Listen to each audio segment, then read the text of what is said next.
أعوذ بالله من الشيطان الرجيم بسم الله الرحمن الرحيم الحمد لله رب العالمين والصلاة والسلام على نبينا محمد وعلى آله وأصحابه أجمعين.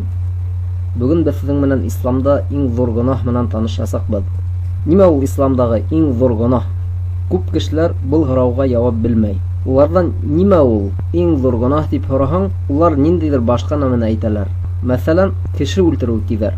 Бұл дөрес түгел. Әгәр кешеләрдән нимә куркынычрак, намаз укымаумы, әллә аракы эсеүме дип сораһаң, бәлки 95% кешеләр әлбиттә аракы эсеү дип җавап бирер. Ләкин намаз укымау аракы эсеүдән күпкә куркынычрак. Кызык күренһә лә, намаз укыган эскесе намаз укымаган кешенән өстенрәк. Намаз укыган кеше нисек булһа, Аллаһ Тәгалә уныңа йөкләгән иң беренче бурычны үтәй, намазын укый, гөнаһ кылган булһа. Шулай итеп, кайһы кешеләр кайһы гөнаһ зуррак, кайһы бәләкәйрәк булганын белмәйләр. Ярай, нимә ул исламда иң зур гөнаһ? Исламда иң зур гөнаһ ул Аллаһ Тәгаләгә тиңдәш тоту. Ягъни унан башка берһенә я башка нәмәгә табыну. Алдагы дәрестә без аңлатып киткәнек, ошо дөньяла күп илаһтарга табынган кешеләр бар дип. Кемдер крокодилга табына, кемдер ниндидер хайванга, кемдер агаска.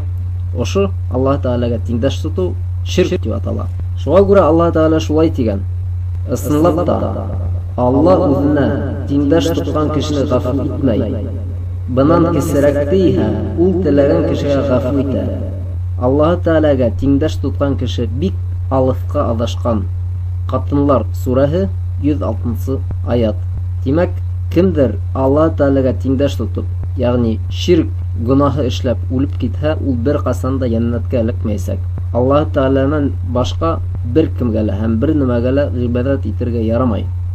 Шуңа күрә лә бөтә пәйгамбәрләр ширк кылудан курыккан һәм улар Аллаһ Тәгаләнән ялбарып сорагандар: "Безне ширктән коткар, һиңә тиңдәш тотудан һәм безнең тукымыбызда һиңә тиңдәш тотучы кешеләр тудырма" дип. Мәсәлән, Коранда әйтелә: "Бына Ибраһим әйтте: Эй Раббым, был каланы именлектә кыл, мине һәм балаларымды һындарга коллык кылудан ярак тот" дине. Ибраһим сүрәһе 35 аят. Был аяттан күренүенсә, ширк ул иң бөек гөнаһ, чөнки уны Аллаһ Тәгалә гафу итмәй. Ә бунан бәләкәйрәк гөнаһларда Аллаһ Тәгалә теләһә гафу итә ала, теләһә кешене язалар. Бұл тик уның гына карамагында. Әгәр кешене гафу итһә, димәк бұл уның мәрхәмәте. Язалаһа иһә, бұл уның ғәҙеллеге. Без Аллаһ Тәгаләнең хөкеменә карышырга тиеш түгелбез. Димәк, Аллаһ Тәгаләне үзенең Раббы дип танаган кеше ла илаһа иллаллаһ үзен дөрес аңлап, уны кабул итеп, Аллаһ Тәгаләгә тиңдәш тотмаска тиеш. Ниндәйҙер гөнаһтар кылһа. Шулай булгас, Аллаһ Тәгаләгә тулыһынса инанып, намаз укып, ураза тотып, закат хаҗды үтәгән кеше меңәрләгән гөнаһтар кылһа, ул Аллаһ Тәгаләгә гыйбадәт итмәгән кешенән өстөнрәк. Аллаһ Тәгалә уга гыйбадәт итмәгән кешегә я башка илаһка табыныусыларга, мәсәлән, һындарга, руса идол, ягъни пут, агаска, я ниндидер хайванга һәм башка бер нәмәгә табынган кешеләргә Аллаһ Тәгалә бер касан да гафу итмәйсәк. Шуңа мусулман ширктән куркырга тиеш. Ширк кылу, димәк, Аллаһ Тәгаләне ул үзе яраткан көчсез мәхлуктар менән бер рәттән күрү. Уйлап карагыз, бер нинди көчле булмаган нәмәнән ярдәм сорау, унан курку, ул файда я зыян килтерә ала дип уйлау, уларның безне терелтерлек я үлтерерлек кудрәттәре бар дип уйлау нитиклем ахмаклык. Бұл бит Аллаһ Тәгаләне ханга хукмау дигән һүз. Аллаһ Тәгалә бөтен дөньяны кулында тотып тора. Уның әмере булмайса, бер япрак тагыстан өзелеп төшмәй. Тик ул гына безгә һынау ибәрә һәм тик ул гына безне бәләнән коткара ала. Әгәр ул кемгәлер нимәлер бирергә я киреһенсә тартып алырга булды икән, был эште бер нимәлә һәм бер кем дә туктата алмас. Алдагы дәресләрдә әйткәнсә, бар нәмәлә тик уның мәшияте, ягъни ихтыяры менән була. Шулай булгас, нисек Аллаһ Тәгаләгә кемдер тиңдәш тоту, ягъни ширк кылу мөмкин? Без ширк кылудан куркырга тиешбез. Пәйгамбәр саллаллаһу алейхи ва саллям шулай дине: Кем Аллаһ Тәгалә менән бер янәштә ниндәйдер башка илаһка ялбарһа һәм шул хәлдә үлеп калһа, утка эләгәсәк. Был хәдисте Бухари һәм Әхмәд риваят итте. Имам Муслим риваят иткән башка бер хәдистә шулай тиелә: Кем Аллаһ Тәгалә хузурына уга тиңдәш тотмай ягъни ширк кылмай барһа, яннатка эләгер. Ә кем уга тиңдәш тотып барһа, утка керер. Безнең көндә күп кешеләр үзләре лә аңламай еш кына ширк кылалар. Мәсәлән, улар ниндидер күренешләрдә Аллаһ Тәгалә менән түгел, ә табигать, йиндәр, өй ияләре, ниндәйдер кара күстәр һәм башка нәмәләргә бәйләй. Ә бит был дөньяла нимә генә булһа ла, ул Аллаһ Тәгаләнең мәшиәте менән була. Ягъни ул теләһә була, теләмәһә булмай. Шуңа күрә төрле хурафаттардан хак булыр кирәк. Кайһы бер гәзит, журналдарда язылган нәмәләргә игътибар итәйек. Мәсәлән, бер гәзиттә мин шундый үзләр таптым. Тыңлагыз. Кеше нисек кенә тырышһа ла, табигатьтән көчлерәк була алмай. Әгәр дә ер әсәне асылландырһаң, ул кешелеккә куркыныс сынауҙарын ебәрергә генә тора. Янәһе. Әйҙәгеҙ, ағайыны уйлап ҡарайыҡ әле. Нимә ул табиғаттың көсө? Табиғат ул һыу, ағас, үлән һәм башҡа нәмәләр икән. Тимәк, ул кеше кеүек Аллаһ Тәгалә тарафынан яратылған бер көсһөҙ нәмә. Ҡайһылыр осраҡта кеше унан көслөрәк, ҡайһы ваҡыт көсһөҙөрәк була. Был һүҙҙәрҙе ысын мосолман булһа, шулай тип яҙыр ине. Кеше нисек кенә тырышһа ла, Аллаһы Тәгаләнән көслөрәк була алмай. Аллаһы Тәгаләнән, табиғаттан түгел. Табиғат тип, табиғатты Аллаһ Тәгаләгә тиңдәш яһарға ярамай. Ҡайбер мына кешеләрҙән һорайым, ҡайҙан кеше барлыҡҡа килгән тип, улар табиғат яратҡан тиҙәр. Табиғат нимәнелер яратырға, ул аҡыл эйәһеме ни? Табиғат бер нәмәне лә яратмаған. Табиғат ул беҙҙең кеүек яратылған нәмә. Икенсе һөйләмдә ысын мосолман шулай тип әйтер ине. Әгәр ҙә Аллаһ Тәгаләне асыуландырһаң, ул кешелеккә ҡурҡыныс сынауҙарын ебәрергә генә тора. Табиғат ер әсәнән ҡурҡырға кәрәкмәй, Аллаһ Тәгаләнән ҡурҡырға кәрәк.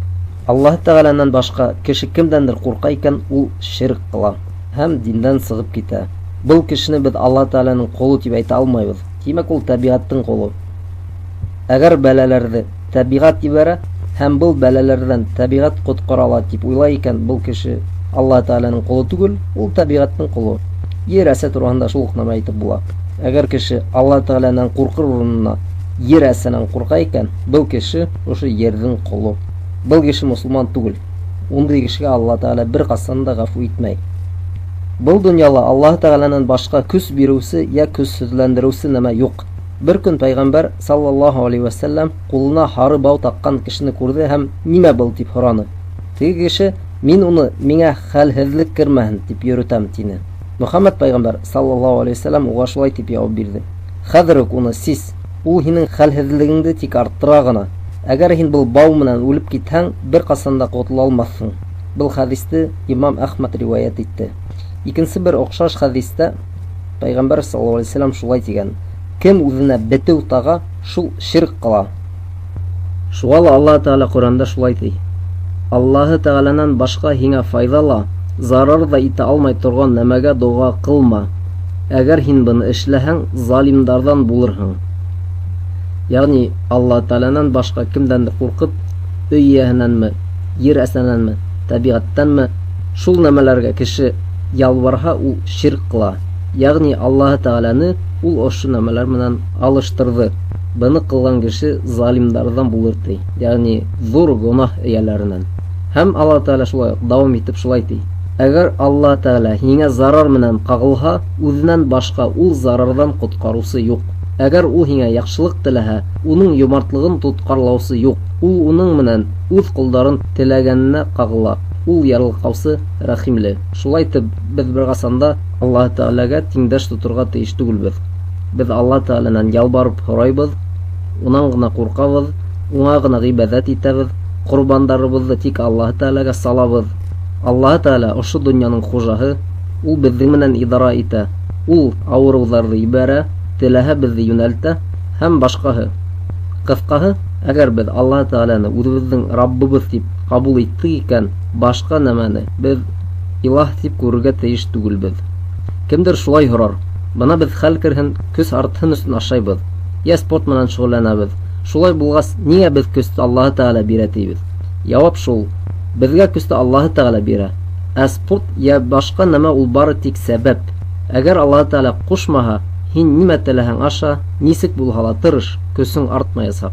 Был миҫалды башҡа осраҡтар өсөндә ҡулланып була. Мәҫәлән, дауаланыу сәбәптәрен әҙерләү беҙҙән, ә йүнәлеү Аллаһы Тәгаләнән. Өйләнеү беҙҙән, ә баланың тыуыуы Аллаһы Тәгаләнән. Кыскаһы эш сәбәп әҙерләү. Кешенән һөҙөмтә тик Аллаһ Тәгаләнән килә. Әгәр Аллаһ Тәгаләнең ихтыяры, әмре булмаһа, һин бөтөн сәбәптәрҙе әҙерләһәң дә, уңышҡа өлгәшәмәҫһең. Мәҫәлән, әгәр ауырып китһәң, һин донъялағы булған бөтә табиптарҙы йөрөп сыҡ, иң ҡыйбат дарыуҙар һатып ал, бөтөн ғалимдар менән кәңәшләш. Әгәр Аллаһ Тәгаләнең әмре булмаһа, һин йүнәлә алмаясаҡһың.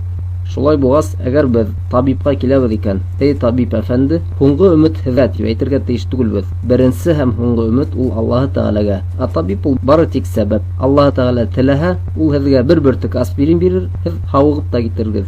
Аллаһ Тәгаләнең әмре килмәһә, ул табип теләһә нимә эшләһен, һеҙҙе йүнәлтә алмаҫ. Беҙҙең көндә ширктең төрҙәре күп, һәм киләһә дәрестәрҙә беҙ быларҙы ла өйрәнербеҙ. Әле иң таралған ширк төрҙәренең береһен ҡарап үтәйек. Ул үлеләрҙән нимәлер һорау. Мәҫәлән, кешеләр ҡәберҙәргә киләләр ҙә, эй арвахтар, беҙгә ярҙам итегеҙ, беҙгә ямғыр бирегеҙ, беҙгә бала бирегеҙ, беҙҙе ҡотҡарығыҙ һәм башҡаһы тип һорайҙар. Бының турала Аллаһ Тәгалә шулай тине. Һеҙ саҡырған нәмәләр Аллаһ Тәгаләнән йәнәш. Бер нәмә лә яратмайҙар. Улар үҙҙәре яратылған. Улар үле, тере түгел. Һәм улар ҡасан тергеҙеләсәктәрен дә белмәйҙәр. Һағҙаҡтар сүрәһе 20 аят. Шулай уҡ Аллаһ Тәгалә Ҡөрьәндә шулай тине.